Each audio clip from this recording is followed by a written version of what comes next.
Wanangu wenzangu, unajua mimi mwanzoni nilikuwa nikisikia zile stori za Simba kwamba Yanga wanamuogopa Mpanzu ndio maana wataki kuleta timu. Nilipokuwa nikisikia hizo stori nilikuwa nikijua Simba wanajitekenya, wanacheka wenyewe tu, hamna lolote. Lakini baada ya kupita pita mitandaoni nimekuta ma-influencer kibao wa Yanga. Kila mmoja anakuambia Mpanzu ni mchezaji wa Yanga. Msimu ujao si Mpanzu yupo Simba kwa mkopo. Bodadeki. Yaani ndio nikaamini kweli kumbe Yanga tunamuogopa Mpanzu na tunamtamani. Yaani Mpanzu akija Yanga hamna kumweka benchi. Yaani Mpanzu ni Mpanzu. Umeona?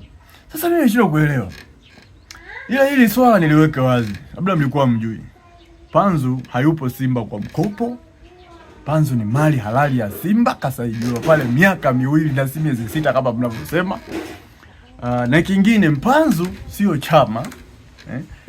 Walozoea kulagaiwa la maneno na kubebobebo ovyo ovyo. Mpanzu sio chama. Mpanzu sio Mkude. Mpanzu sio Mwenda. Mpanzu sio Baleki. Afu mbona kama Young Africans tunakopi na kupesa? Yaani mchezaji anayewaka tu Simba tunamtamani. Yaani sisi tunakuwa tunatoa wachezaji Simba. Simba ndo kioo chetu kwamba Simba ndo timu bora kutoa wachezaji.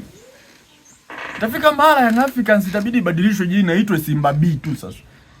Kwa sababu sasa hivi nusu ya kikosi wote tulikuwa tumetoa Simba. Tuita Simba B tu sasa. Kwa hiyo swala kibisawala Volcano hizo ni ndoto za mchana. Yaani tunajitekenya tunacheka afu tunaota mchana. Yaani hilo swala msahau. Mpanzu ataendelea kuwepo Simba na ataendelea kukiwasha, na kuna mwingine kashaibuka pala anaitwa Budo Mutale na yeye anawaka. Yaani tu in short tupelekeni timu uwanjani tarehe 15. Tunaweza tukabahatisha tukamfunga Simba tarehe 10.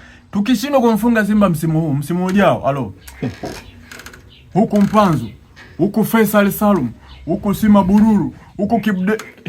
Siongei sana, nadhani mmeshaelewa.